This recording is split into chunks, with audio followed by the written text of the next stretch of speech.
Okay, ito yung mga additional na gagamitin natin. Nag-order tayo ng mga wire organizer, pero yung iba wala pa. So ito pa lang yung nandito, mga additional breakers na kailangan natin gamitin dyan. Kumuha rin tayo ng mga wire organizer, plastic, pwede na yan. Then bumili tayo ng itong ating DC cable or battery cable. Ito ay 35mm ang size. Siguro 1 meter ito. Mahal na rin ang ganitong cable. Dito sa amin inabot ng 1,200. Anyways, obligado tayo at dapat talaga malaki yung cable at kailangan dahil pang battery yan. So wag nating tipirin kasi pag tinipid mo baka mas lalo ka pang magastusan dahil kung masira or baka worst is masunugan ka pa. So wag nating titipirin, lalo na yung mga breakers ay kailangan ay proper para iwas tayo sa aksidente o disgrasya. So kumuha rin tayo nito, mga housing ng breakers para maganda. Meron tayong flat wall para pang primer natin sa power wall bago natin i-finalize kung anong kulay ang magandang ilagay. So yan, unahin na muna natin yung power wall at medyo matagal-tagal to kasi ipapatuyo pa natin dahil pipinturahan natin. Umpisa na natin yung pagtanggal. I-shutdown muna natin yung pinaka general switch nya. Then tanggalin natin isa-isa. Kung titingnan mo parang grabing trabaho to. Pero tiyaga lang yan. Matatapos din yan. Lahat ng bagay ay magagawa natin pag may tiyaga lang tayo. Okay guys, salamat. Let's go!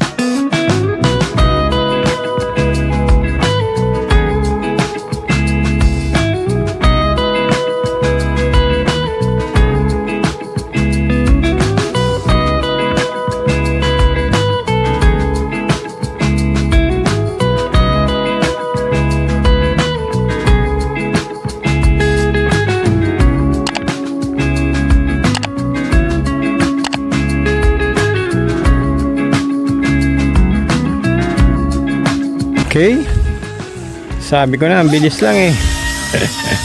Ang bilis ng fast forward.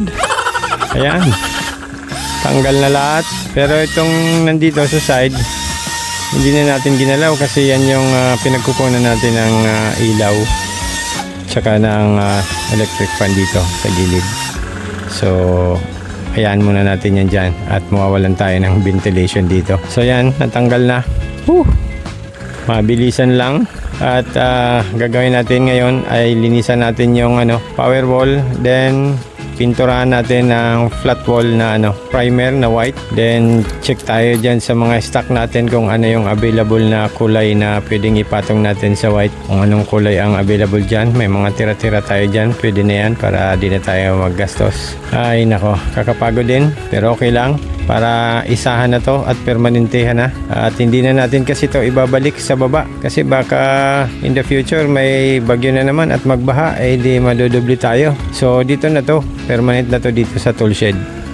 Yan, okay, tapos na yung second coating natin. So patuyuin natin, okay na siguro yan, second coating lang. Then mamaya i-finalize na natin, patungan natin ng yung pang final natin na kulay. Hanap tayo dyan kung anong available. Then after that ay linisan na naman natin yung isang inverter, yung 1000 watts para walang masayang na oras. So yan, patuyuin muna natin. Okay, at ito yung available na kulay na nandito. Ito yung Nile green. So ito yung ipipintura natin pang final natin dito. Yan yung kulay nya. Okay, mas gusto ko na nga sanang white na lang pero para maiba-iba naman kasi yung unang power wall ko ay kulay white. So yan, ganyan yung magiging kulay nya. So sige, i-pinturahan na natin. Okay,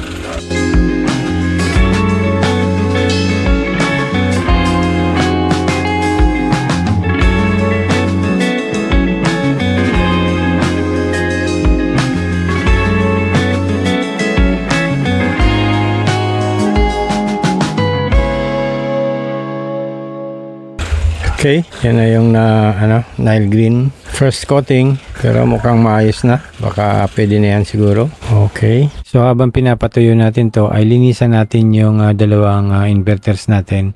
At yung mga charge controller ay kahit hindi na, kasi nakasealed naman yon, di naman yung papasok ng alikabok. Pero punasan lang natin. So dito yung ano natin, 2000 watts na inverter natin from Snadi. Buksan natin to at check natin kung madumi na, ay linisan natin. Yan, di ko na tinanggal yung cable niya kasi gusto ko ma-preserve yung pakahigpit ko sa kanya. Bubuksan na lang natin yan para i-check kung corroded na, linisan. Pero di ko na tinanggal kasi yung wear and tear ng bolt and nuts niya kasi mahirap na, baka malusted pa. So gusto ko ma-preserve yung pakahigpit ko niyan, kaya hayaan na natin yan. Anyway, mabubuksan naman natin yan dyan sa knob niya, dyan sa ano, yan, dyan. So makikita natin. So malinis naman, yan. Stainless siya at okay naman yung condition ng ano niya. So hindi na natin yan tatanggalin. Maayos naman eh. Ito na lang loob niya, i-check natin.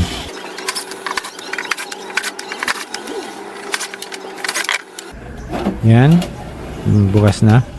Ingat lang kayo pag bukas nito at may nakakabit yan na wire dyan sa monitor nya ay maputol. So ingat lang.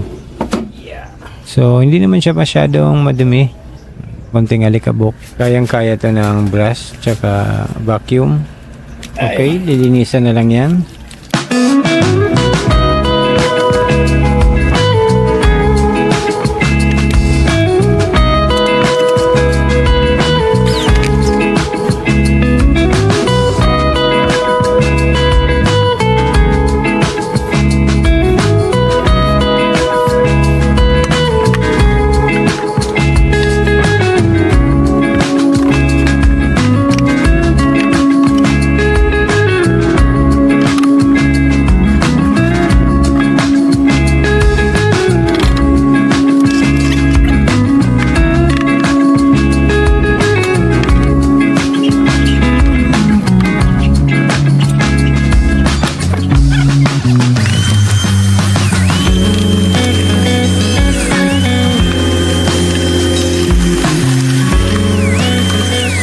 Now, ito namang isa ay buksan natin at i-check natin kung kumusta naman yung ano niya, yung loob.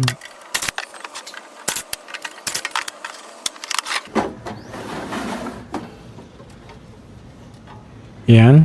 Okay, mukhang malinis naman. Hindi siya masyadong maalikabok. Yan lang sa gilid. Pwede na ang brush dito at ayos naman yung condition niya. Kalimited dyan yung madumi yung sa parteng fan niya. Nandyan na iipon yung mga alikabok niya. So, yan. Vacuum natin at ano, para matanggal. So, ito lang naman yung mga maintenance ng inverter natin. Kayang-kaya nyo yan gawin. Bubuksan nyo lang, linisan. At kung mapapansin nyo dyan, yung inverter ko ay merong takip yan dyan sa may fan. Kasi meron tayong tinatawag na kilabot ng mga inverter. So pag nagkataon na makapasok dyan yung lizard or yung tutubi, nako, magaground dyan at makukuryente, then masisira yung inverter natin. So pakaingatan nyo yung inverter nyo, baka pasukin ng mga tutubi. So yan, a word of caution. Ingatan nyo yung mga inverter nyo, takpan nyo, lagyan nyo ng takip na hindi makapasok. Kasi marami nang pangyayaring ganyan. Na sayang naman ng mga gamit natin kung masisira lang. So kaya sa akin, nilagyan ko ng takip. Pasiguro lang, wala namang masama sa nagpapasiguro.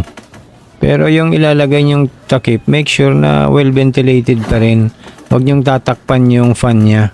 Kasi mag-overheat yan. So dapat yung takip nyo, yung may butas pa rin na makakapasok o makakalabas yung yung hangin sa loob ng ating mga inverters. So okay, malinis na to. Nilagyan ko lang ng yung mild na wax para matanggal lang yung mga stain niya, para magmukhang bago. Okay, so patapos na tayo at balikan na natin yung power wall natin. Kumustahin natin kung ano nang baka tuyo na yung yung paint niya para makapagpatuloy na tayo. So as soon as na matuyo ito ay mag-start na tayong mag-set up. Antayin lang nating matuyo. Then isa-isay natin yung mga tinanggal natin, ibalik at i-set up natin properly. I-organize natin yung mga wire as much as possible, ay itago natin para maganda naman tingnan.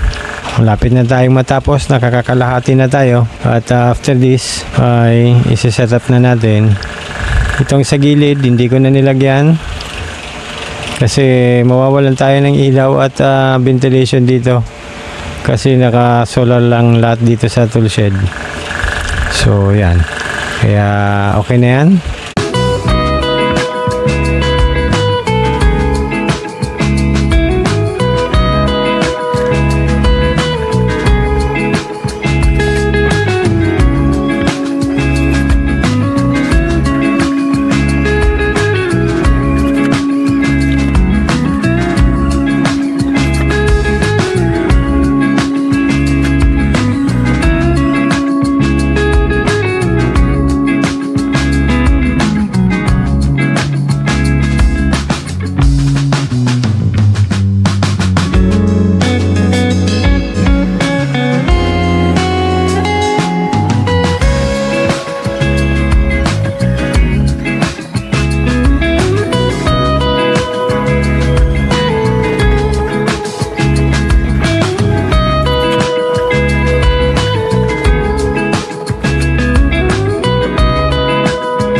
Ito yung masaklap sa lahat, yung nagtatrabaho kang mag-isa.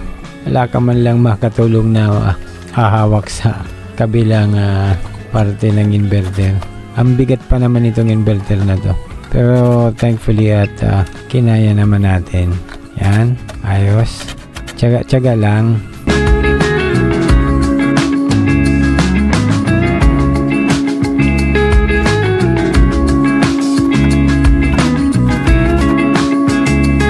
Itong kinakabit natin ay ito yung breaker papunta sa inverter natin from battery going to our inverter. Yan.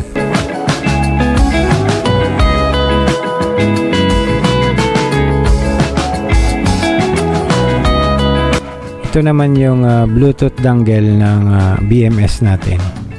So itatabi lang natin yan dyan sa BMS para magkalapit lang silang dalawa.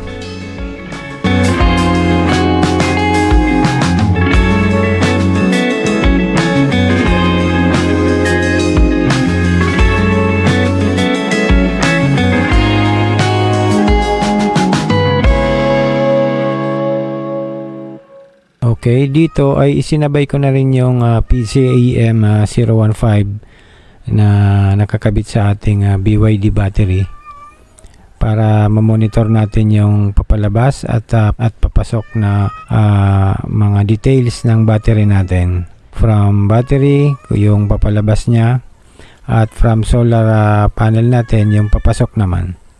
At ito naman yung equalizer or balancer na kinabit ko sa BYD battery natin. Yan, yung active balancer niya ay medyo malapit lang dahil yung limited lang yung wire kasi nito. Kaya dyan lang sila lahat magkakatabi lang. Ito naman yung B- ng BMS natin. Tinanggal ko at inayos ko lang yung orientation ng cable niya. Pero binalik ko rin sa dati yan. So yan yung B- ng BMS natin. yung B- ng BMS natin, yung kulay blue, ay nakakonect yung end niya sa shunt, sa 100 amps na shunt ng ating PCEM 015.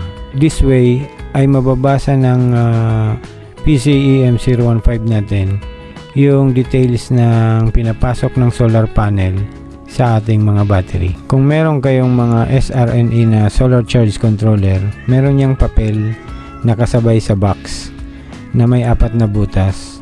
Huwag nyong itatapon yan at guide yan para sa pag-fix nyo sa wall ng mga charge controller nyo ay siya yung gagamitin yung guide para tama yung butas niya. At sakto lang talaga yung 4 na butas na yan sa likod ng charge controller natin. So yan sa left ay yan yung cable papunta sa solar panel. At ito namang sa right ay yung DC cable natin papunta sa ating battery. At dadaan yan sa breaker all the way sa battery natin. Ikabit na natin yung 60 amps na solar charge controller natin. Connect na siya sa battery niya. Na-set up na rin natin yung inverter. At yung isa naman na battery ang i-set up natin. Ito yung blue carbon natin. At itatabi lang natin to sa BYD.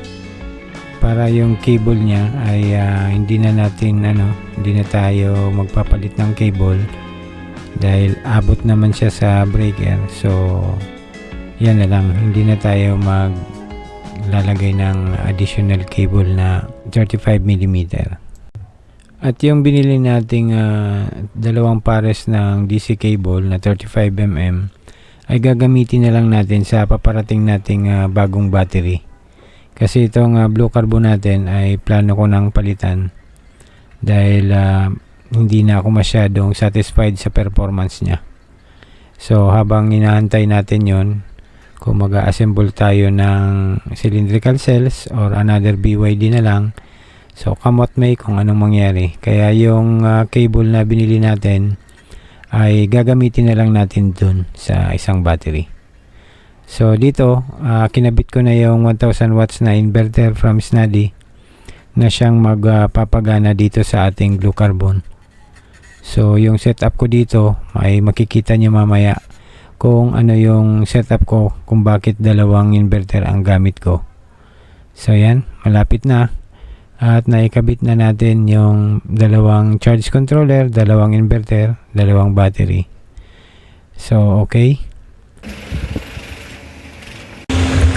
Yan, time check 8:20 PM at natapos din tayo. Yan, wow, kahit papano ay maganda na siya compared dun sa una. Bukas ay itutur ko kayo dito kung ano yung mga function yan, yan, para may pakita ko pa rin. So yan, ay kabit na natin lahat at kala ko abuti ng araw pero di naman pala. At least medyo okay na siya. Kahit papano ay naayos na yung mga wires na itago na natin. Pero hindi pa tapos. Meron pa kasing may mga order pa ako na parating. Tulad nitong sa charge controller ay itatago pa natin yan. Pero at least okay na. Kunting tiyaga lang at mahirap pero kaya naman. At least bukas pag sikat ng araw ay naka-ready na siya. Magcha-charge na siya at magagamit na. So tamang-tama, hindi naman tayo inabot ng ilang araw. Okay, good morning.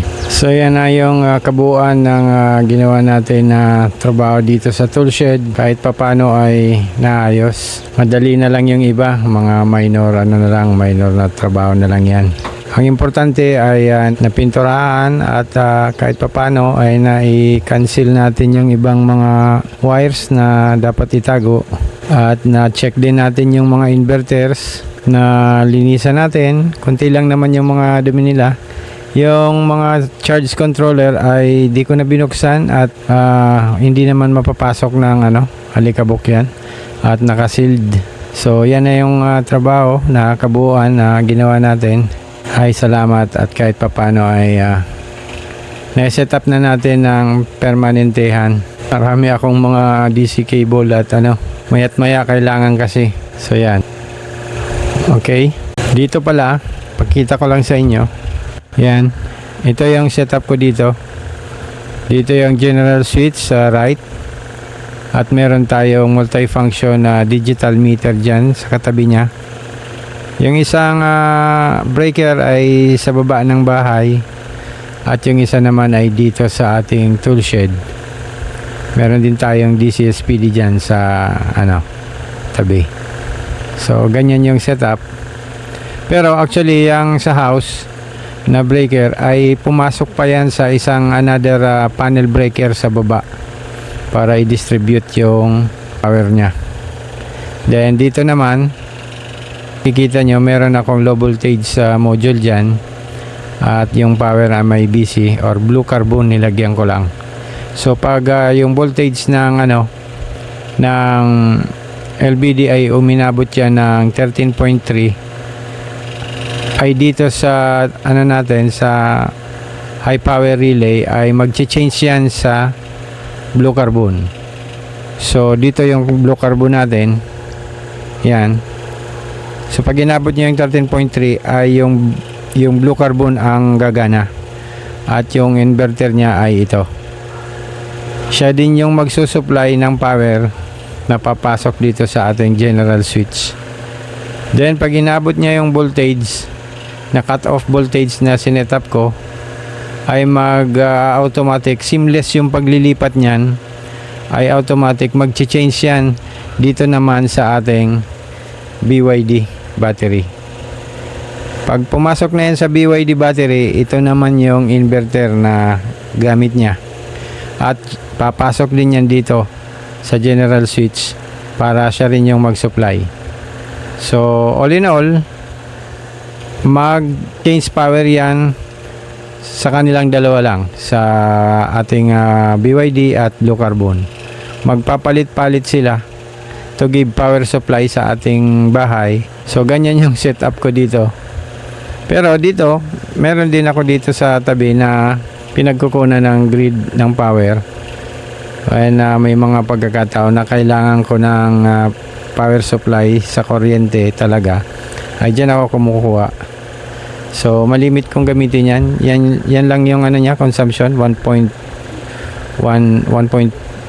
watts gumagalaw.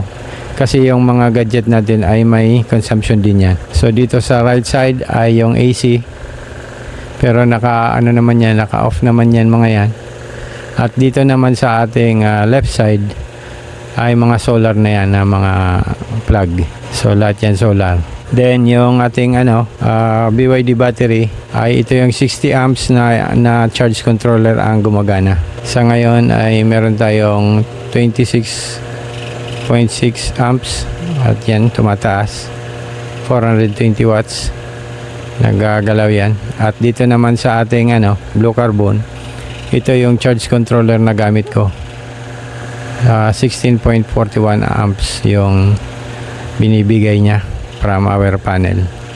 Meron din tayo dito mga pang 12 volts yan, 10 amps yung hinuhugot ngayon. At nagcha-charge din yung cylindrical cell natin. And meron yan dito sa tabing 12 volts na fuse box na siya rin yung nagsusupply sa mga ilaw. Okay. So yan, ganyan yung setup ko dito. Nilagyan ko na ng mga label kasi minsan nakakalimutan ko. Kaya nilagyan ko ng mga label yung mga breaker para madaling madaling mabasa. Yan. Madaling maintindihan. Kasi pag wala, minsan nakakalimutan ko. Mali yung sa shutdown ko.